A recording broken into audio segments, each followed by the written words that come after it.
Salut YouTube. Alors aujourd'hui on se retrouve avec Pamouille qui arrête pas de faire des bêtises ce matin.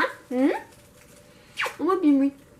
Pour vous parler d'un livre que j'ai lu il y a 1 ou 2 mois, que j'avais beaucoup envie de lire, et ce livre ça s'appelle Toxic Croquette par Jutta. Oui, Jutta. Je pense que normalement ça doit se dire Jutta Ziegler. Jutta Ziegler, c'est une vétérinaire autrichienne qui est spécialisée dans l'homéopathie et la nutrition animale. Donc elle est 100% pour une nutrition naturelle.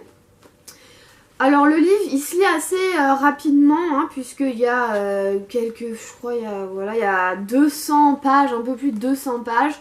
Moi j'ai lu en 3 soirées parce que franchement il se lit hyper facilement. Elle utilise un vocabulaire que même si on n'est pas vétérinaire on comprendra, et il est hyper passionnant. Voilà, donc, en fait elle passe, dans ce livre elle passe par différents cas qu'elle a reçus dans son cabinet vétérinaire. Elle passe par différents cas, différents animaux qu'elle a reçus dans sa clinique et qui allaient vraiment très très mal.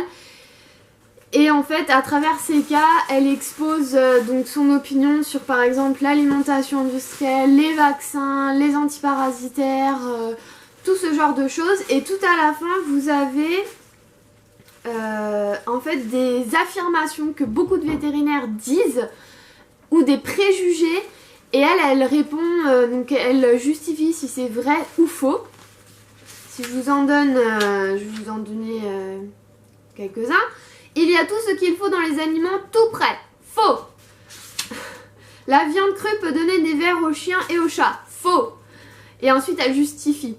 La viande crue contient des bactéries, notamment des salmonelles. Donc ça c'est ce que j'avais entendu pendant mon stage. Donc de la part d'une personne dans le cabinet vétérinaire qui avait dit il faut pas donner de la viande, faut pas donner d'os parce que dans les os il y a des résidus de viande et ça peut rendre malade les animaux. Donc je pense que c'est en fait ça rejoint un petit peu cette affirmation là. La viande crue contient des bactéries, notamment des salmonelles, volailles, qui peuvent rendre chats et chiens malades.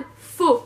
Donc voilà, il y a plein d'affirmations comme ça qu'elle répond vrai ou faux. Donc il y en a beaucoup qui disent faux. Genre les croquettes préviennent le tartre et nettoient les dents. Faux. Avec le temps, les chats et les chiens se sont adaptés à la nourriture toute prête. Faux. Le chat et le chien ont besoin de glucides comme source d'énergie. Faux. Le glucide ça rejoint les sucres. Surtout pas de sucre pour les carnivores. Il y en a plein d'autres. Bon voilà, il y en a plein d'autres. Donc en fait elle parle, je crois, alors voilà, en fait si vous prenez le sommaire, donc il y a chapitre 1, chaque chapitre correspond à un cas qu'elle a reçu dans son cabinet vétérinaire. Donc par exemple le chapitre 1 c'est le chat Félix ne peut plus uriner, et du coup elle lit puisque en fait il pouvait plus uriner à cause d'une alimentation à base de croquettes et de pâté en boîte. Elle apprend également à ses lecteurs à lire une liste d'ingrédients de croquettes. Donc ça c'est ce que j'avais un petit peu fait quand je vous avais parlé de l'alimentation des croquettes, quoi donner comme croquette à son furet. Donc ça elle le fait aussi et encore plus en détail, donc c'est encore plus intéressant. Ensuite elle parle des... Parce que pendant mon stage, je suis tombée sur le cul, j'ai vu qu'il existait des croquettes spéciales animaux, ou chiens en tout cas, c'était la gamme chien, allergiques aux croquettes. Donc en fait des croquettes spéciales pour chiens qui sont allergiques aux croquettes. Et en fait quand on regarde la compo des croquettes, il n'y a que des céréales dedans. Il n'y a pas un pet de viande. Donc pour un carnivore comme le chien, c'est un peu dommage. Voilà, donc elle parle de ça, que en fait ça ne résout souvent pas le problème et que ça fait juste, on va dire, ça le résout pendant un certain temps, mais ça ne le résout pas définitivement. Elle précise également aussi que souvent quand vous allez par exemple chez votre vétérinaire ou même en animalerie, vous voyez donc croquettes spéciales bichon, croquettes spéciales Yorkshire, croquettes spéciales petit chien, grand chien, croquettes spéciales je sais pas quoi encore, et elle précise que en fait il y a pratiquement aucune différence dans toutes ces croquettes. Il y a vraiment genre un ingrédient qui change et très peu ou voire pas du tout, donc c'est juste une histoire de marketing. C'est hallucinant en fait. Elle parle... Elle parle aussi des... parce que souvent quand vous allez... Enfin, votre vétérinaire, normalement, il va vous conseiller de vermifuger vos animaux 4 fois par an, donc à chaque nouvelle saison.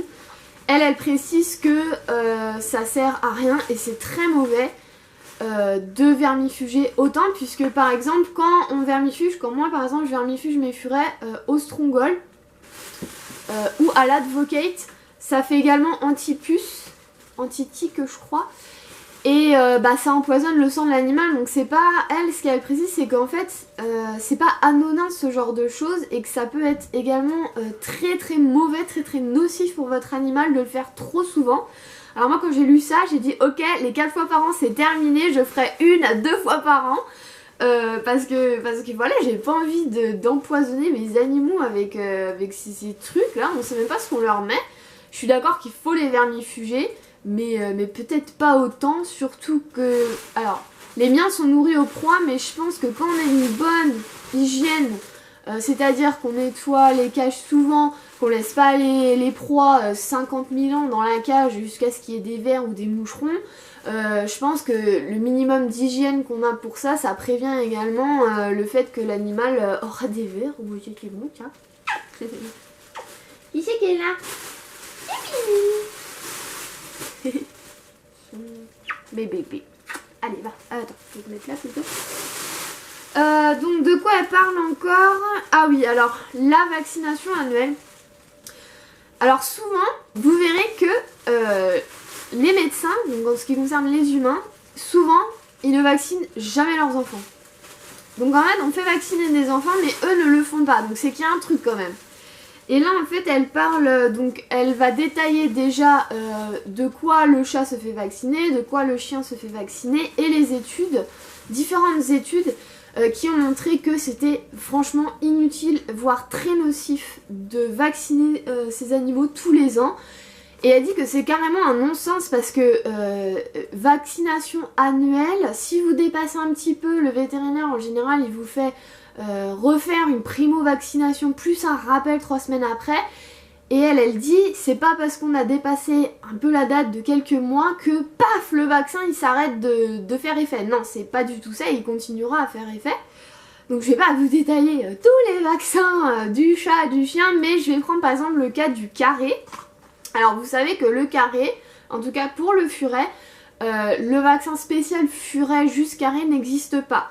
Donc on leur met un vaccin pour chien, donc souvent on leur met enfin il y a 2 vaccins souvent, soit c'est le CH canigène, donc C pour carré, H pour hépatite, ou le CHPP, I je sais pas quoi, donc carré, hépatite, parvovirose, et je sais pas quoi encore. Donc en fait, moi je ne le savais pas, mais le mieux c'est le vaccin CH canigène, puisque c'est le moins dosé, il y a le moins d'anticorps pour en plus des maladies qui ne touchent même pas le furet. Donc lui c'est vraiment juste le carré, donc l'hépatite, la parvovirose, la je sais pas quoi, ça sert carrément à rien. Donc si vous pouvez demander à votre vétérinaire le vaccin CH canigène. Si je reprends le vaccin du carré, donc elle précise qu'il y a des études qui ont montré que, je cite, en Angleterre, des études à long terme ont prouvé que la protection contre la maladie de carré persiste de longues années. Les chiens étaient encore protégés contre les virus de cette maladie 7 ans après la vaccination de base effectuée alors qu'ils étaient chiots. Cela ne signifie pas que la protection ne persiste que 7 ans. Les études n'ont simplement pas porté sur des périodes plus longues. Donc vous imaginez déjà si le chien il est immunisé pendant 7 ans avec un vaccin, vous imaginez le furet, un vaccin, enfin, ça fait toute sa vie. Donc, je sais que Gizmo, je l'ai fait vacciner 3 fois, donc il a eu 3 vaccins, quand il était petit à 2 mois, puis rappel, puis 1 an après, je ne le ferai plus vacciner. Pimi c'est pareil, il a eu 2 fois un vaccin, je ne le ferai plus vacciner.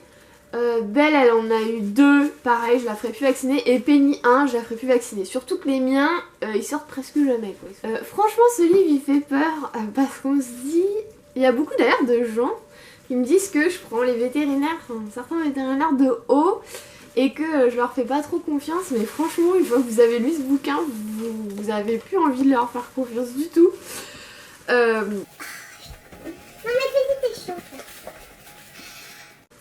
Donc du coup j'ai décidé que je ferais vacciner mes furets une seule fois dans leur vie. Donc Molly, je la ferai vacciner juste à ses 3 mois. Puisque déjà je vous rappelle que ça sert à rien de vacciner à 2 mois pour refaire un rappel après dans 1 mois ou 3 semaines.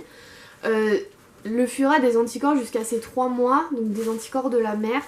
Donc en fait si vous le faites vacciner une fois, donc une dose à 3 mois, ça suffit largement. Donc voilà, je sais pas quoi vous raconter d'autre sur ce... Bon après il y a plein d'autres choses là qui sont un peu plus, on va dire, vétérinaires, c'est-à-dire par exemple... voilà, l'utilisation de la cortisone un peu trop systématique. Voilà par exemple des croquettes spéciales chiens qui ont du diabète qui en fait servent à rien puisqu'il y a...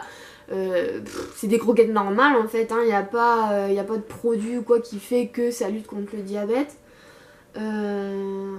Et voilà, elle dénonce un peu tout ce qui est ce système de donc ce business de croquettes inadapté complètement aux animaux qui rendent malades les animaux. Tiens. Voilà, je vais vous avoir fait peur. Non mais franchement ce bouquin il vaut franchement la peine d'être lu. Et voilà, et ça serait hyper intéressant que donc ceux qui vont le lire me le disent et que après chacun partage son opinion. Ça serait sympa de, je sais pas, peut-être faire une webcam où on discute tous ensemble de ça, ou un post et chacun y va de son commentaire. Je pense que ça serait hyper bien. Et peut-être ceux qui sont étudiants vétérinaires et qui me suivent, de me donner leur avis, puisque bah ils ont la base scientifique eux. Ça serait je pense hyper intéressant. Et en fait je suis trop dégoûtée que cette vétérinaire elle soit si loin parce que je renvoyais Pimi quoi pour essayer de voir son problème, pourquoi dès qu'il mange des proies, de la viande, il a de la diarrhée. Je lui avais écrit, je lui avais envoyé un mail, elle m'avait répondu en me donnant des astuces pour Pimi, donc fallait faire une petite recette avec de la carotte et je sais pas quoi.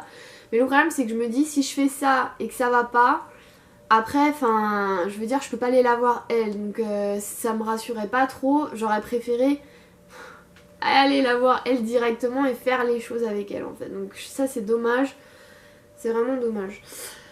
Bref, j'espère que cette vidéo vous aura plu. Ça faisait un petit moment que je voulais faire cette revue. Et puis, bah écoutez, je vous souhaite une très bonne journée. Et puis je vous dis à très vite, parce que Penny elle en a marre. Ciao.